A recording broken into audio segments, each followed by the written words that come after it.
How can you abandon us for a strange prince? Dalachi's eyes narrowed with cruelty. You're just a poor farmer. That prince can give me riches and status beyond my wildest dreams. I will have the life I deserve. That night, Dalachi refused to sleep in the same hut as Nduka. You are watching Stories with Precious, your best channel for the best of African-themed stories or folktales. Please subscribe, like, and share.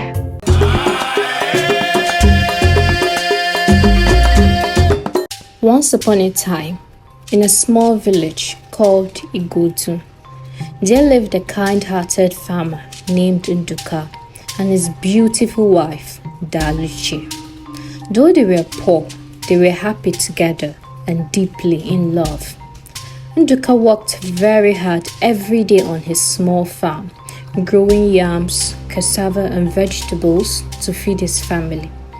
Dalachi spent her days cooking delicious meals from what little they had, cleaning their humble huts and caring for their 3 young children, 2 boys named Emeka and Lutana, and a daughter named Adanna. Despite their struggles, Nduka and Dalachi raised their children with love, teaching them the importance of honesty, hard work, and respect for their elders according to their tradition. The children adored their parents, helping around the house and on the farm whenever they could. But despite the happy family they had, Dalachi was not contented, neither was she satisfied with the little she had. Her smiles were just a mask for the bitterness in her heart. She harbored an inner resentment towards her husband. She felt he was too poor for her standard. She coveted the lives of wives married to rich men. She wanted to live in luxury. She was just waiting for her perfect opportunity to leave her husband for a rich man. One day, word spread through the village that a wealthy prince named Adekunle was passing through the village. Dalachi's jealous heart was consumed by greed at the thought of marrying such a rich man. That evening, when Nduka returned from the fields, she confronted him. "Husband, I have grown tired of living this life of poverty," Dalachi said with a scowl. "The prince will be here tomorrow, and I demand you let me live with him to become his wife." Nduka was stunned. But, Dalachi, we have built a life together. I love you and your children more than anything. When morning came, she gathered her few belongings and waited for the prince's arrival, ignoring the cries of her heartbroken children. The royal procession arrived in a cloud of dust. Prince Adekunle was traveling in an ornate horse-drawn carriage with his servants and armed guards. Dalachi rushed forward and threw herself at the prince's feet. "Your Highness," she declared boldly, "leave this pathetic farmer and take me to be your wife. I will make you a better wife than any woman in all the kingdom." The prince looked down at the woman with amusement and greed in his eyes. While not as breathtakingly beautiful as his wives back home, she was still a comely woman who could give him more children and status. "Very well, woman," Adekunle proclaimed arrogantly. "You may join my caravan, but you will start as a mere servant until you have proven your worth to be my wife." With that, the prince ordered his servants to bring Dalachi into the carriage. She turned and sneered at the dumbfounded Nduka for the last time before departing. As the dust settled, Nduka stood motionless while anguished sobs raked his body. Little Adanna tugged on his arm. "Papa, why did Mama leave us?" she cried. Nduka could barely speak through his tears. Because your mother has become an evil, greedy woman who values riches over her family. He embraced his children and they cried together. From that day forward, Nduka raised his 3 children alone with the help of the neighbors. Though their life remained extremely difficult without Daluchi's hands to cook and clean, there was no longer an evil presence poisoning their home with greed and cruelty. Days and months passed as Daluchi traveled across the kingdom in Prince Adekunle's caravan towards his palace in the wealthy village of Ife. She slaved as a lowly servant, cooking meals, washing clothes and dishes, and tending to the prince's many needs, in hopes that one day he would take her as his wife. The work was grueling and humiliating for Daluchi, who had dreamed of a life of total pampering and luxury. The other wives and servants constantly mocked her for her impoverished upbringing. Whenever she complained or pointed out her beauty to Adekunle, he simply reminded her, "You chose to abandon your family for these riches. You will show me you deserve them through devoted service." Still, Daluchi was determined to achieve her goal of becoming a princess at all costs. She schemed and lied, sabotaging the other wives' efforts by hiding their jewelry or pouring salt in their stew. Little did she know, Adekunle was wise to all her manipulations. He merely allowed her games to play out, amused at her efforts, and relishing her mistreatment by those around her. Nearly a year after leaving her village, the prince's caravan arrived at the spectacular gates of his palace in Ife.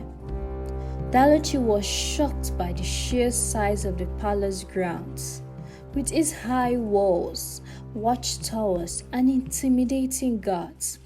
She realized just how important and wealthy Adekunle was compared to the tiny village she once called home. She also realized that as a mere servant, she still had a long way to go to win the cruel prince's affection. In the days and weeks after their arrival, Daluchi committed herself fully to her duties in hopes of gaining status. She toiled endlessly, caring for the multitude of royal children, preparing lavish feasts, and even tending to the caravels and horses that pulled the prince's chariots. But while Adekunle seemed pleased with her labor, he never for once gave any indication she was closer to becoming his wife. Daluchi grew increasingly bitter, hopeless that she would never achieve her greedy dream. One sweltering day, as she lamented while mopping the palace courtyard, a young servant girl named Zara approached timidly. "You must be the evil woman from the village," Zara whispered. "It is said you abandoned your own children to chase after riches. How could any mother commit such a deed?" Enraged, Daluchi raised her mop to strike the girl. At the very moment, a great roar erupted from the nearby stables. One of the lions kept by the prince had escaped his cage. The ferocious beast emerged into the basking sun, instantly spotting Daluchi and Zara in its path. Terrified screams rang out as the two women fled from the deadly pursuit. Daluchi was carrying such a rage within her that she ran with unnatural speed. She left the poor Zara behind, not even looking back at the young servant girl, who was mauled by the massive lion's claws and fangs. Safely inside the palace, Daluchi collapsed in horror at what she had just witnessed, all because of her consuming greed and anger. From the balcony above, Prince Adekunle has seen everything. He descended with his armed guards, a look of disgust twisting his features. "Woman, you have failed every test of human decency placed before you," he bellowed. "My servant was right. You abandoned your own children to chase after riches, then allowed an innocent girl to be slaughtered so you could save only yourself." Daluchi fell to her knees, begging for forgiveness between sobs of fear and regret. But the prince's face was still. "You will be removed from my kingdom at once and barred from ever returning, you evil wife. The life you turned your back on was a blessing compared to the selfish heart you possess. Go and pray the gods have mercy on your wretched soul." Two bodyguards seized the weeping woman and dragged her to the palace gates. With a final defiant glare over her shoulder at Adekunle, Daluchi was thrown into the harsh desert outside Ife with only a small sack of provisions. Utterly alone and ruined by her own greed, Daluchi wandered this desolate expanse for weeks, braving sandstorms and losing her provisions to thieving bandits. As her hatred faded and was replaced by remorse, she thought often of her loving husband, Nduka, and her poor children back in Igudu, wondering if they had survived without her. Withered and near starvation, she finally found a way to a small desert village. Too ashamed and weakened to speak of her evil deeds, Daluchi collapsed in the street, begging for mercy with her haunted eyes. A kind elderly widow named Ramatu took pity on the tattered woman and brought her into a humble home. For months, Ramatu tended to Daluchi's wounds, both physical and spiritual. When Daluchi finally regained herself, she realized that she had lost everything due to her greed and selfishness. Will her children ever forgive her?